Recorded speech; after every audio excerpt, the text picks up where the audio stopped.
Hey everybody, it's your boy SergDragon, and welcome back to another edition of the Heavens Monsters podcast. With me always is Terrence, aka T-Money. If you smell what the lion is cooking. Today we will be covering the second episode on TNT, All Elite Wrestling AEW Dynamite. In which case, it'll be on October 9th. Review. Let's go.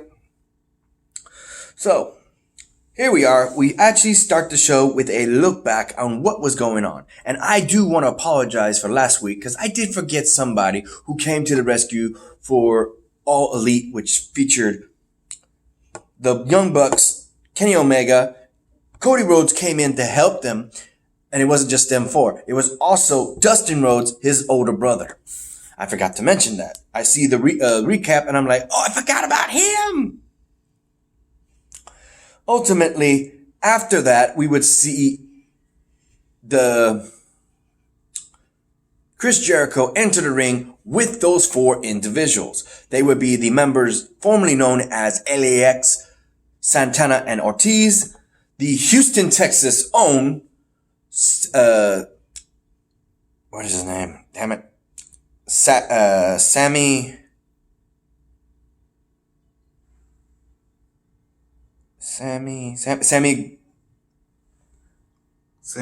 Guevara, and also, where is he? His name is Jake, right? The guy, Jack Swagger. Jake Yeager. Hager. Thank you. Will be in his corner. And he said that these are the people on his list. These would be the people that he would surround himself with and work with to dominate this new brand known as All Elite Wrestling. And that literally key word would be his inner circle. Thus, the name of this faction would be known as the Inner Circle. Pretty catchy. Never heard that one before. And he said that they plan on taking over that brand known as All Elite Wrestling. And when they're done, maybe they'll have a little bit of the bubbly. You gotta get that t-shirt. You gotta get that t-shirt. For the first match, we would have the Tag Team Champions tournament match begin. Well, actually, we already had it begun, but we have the second official match on the other branch. We would have the Young Bucks fight off against a rising star group known as Private Party. And sadly to say, despite the fact that everything was going for the Young Bucks and everybody was cheering for them, they were also cheering for Private Party. Ultimately, the Young Bucks would still be in a major losing streak. Right now, going on 3, I believe. And the Private Party advances in the tournament. Only 2 names are in the branch, the Dark Order and Private Party. 2 opposing branches right now in different blocks. We'll have to see. Ultimately, yeah, that's a notion of that.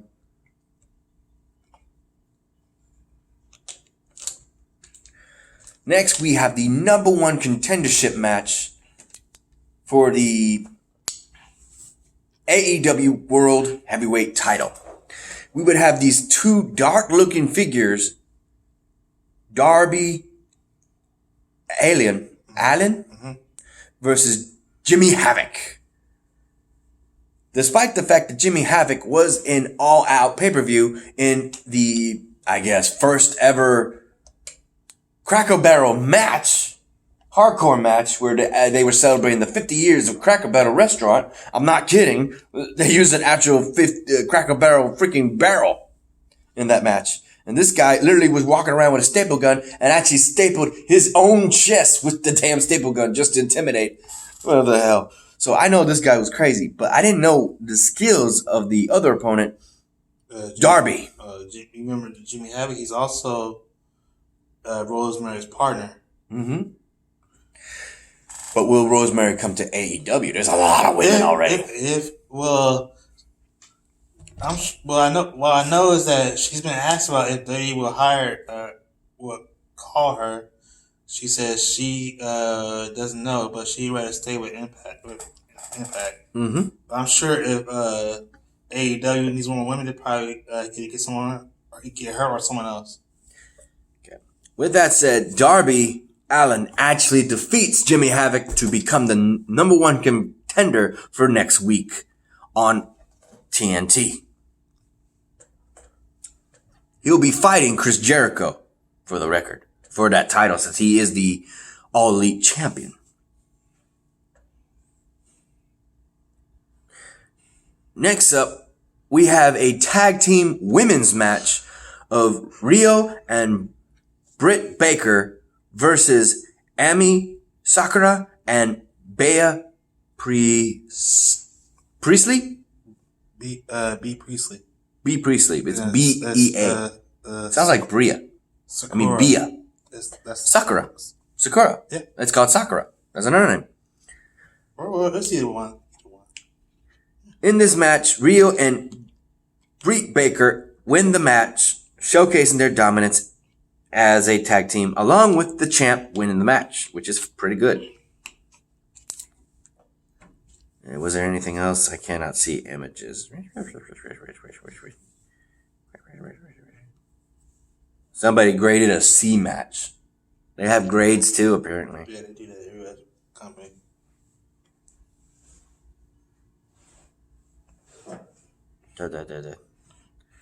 Alright, next match, we would have an interesting match. Johnny Moxley. John Moxley. Oh, I keep saying Johnny. John Moxley, formerly known as Dean Ambrose, takes on Shawn Spears, formerly known as the Perfect 10. If you may remember him as the guy who got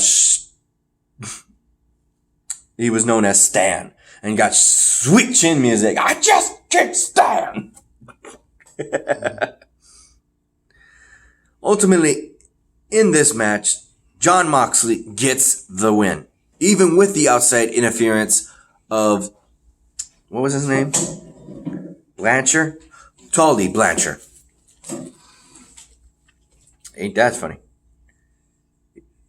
And boy, does he win the match. Woo. Got that package.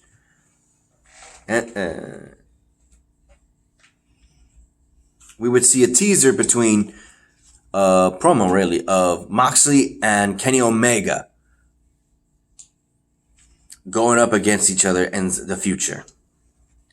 Next up, we have the main event. Two members of the newly found Inner Circle, the AEW World Heavyweight Champion Chris Jericho teams up with Sammy Guevara. In the other corner is, they call it Hangman Page too. Mm-hmm. Hangman Page and Dustin Rhodes. Yeah, Adam Hangman Page. Mm-hmm. Adam Page, but they call him just Hangman Page.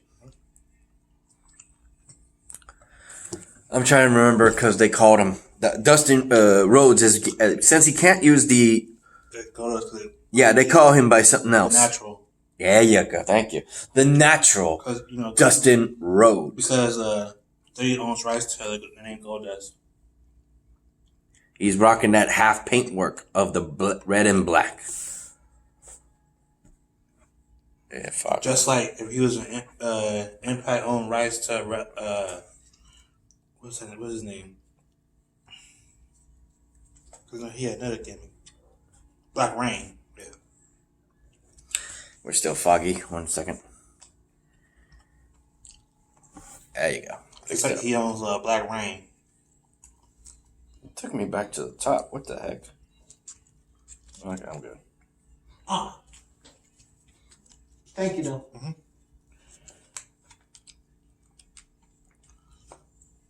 If I remember correctly, Trish Jericho. Yep, the Inner Circle won that match.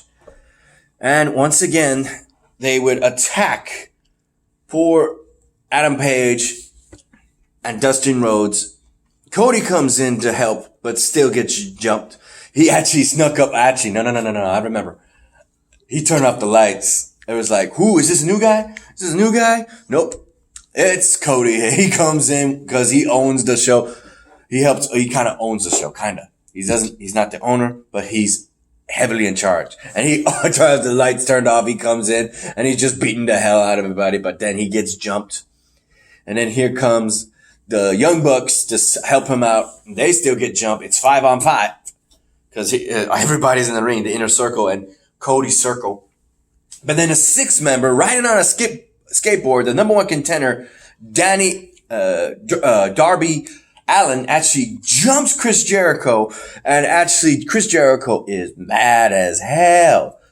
Cause he's like, you had nothing to do with this. He said he's going to take care of Cody at a pay-per-view.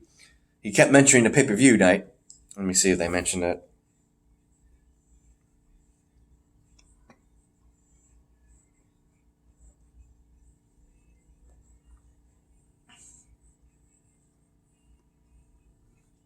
That's more like making an impact by tagging the world champion.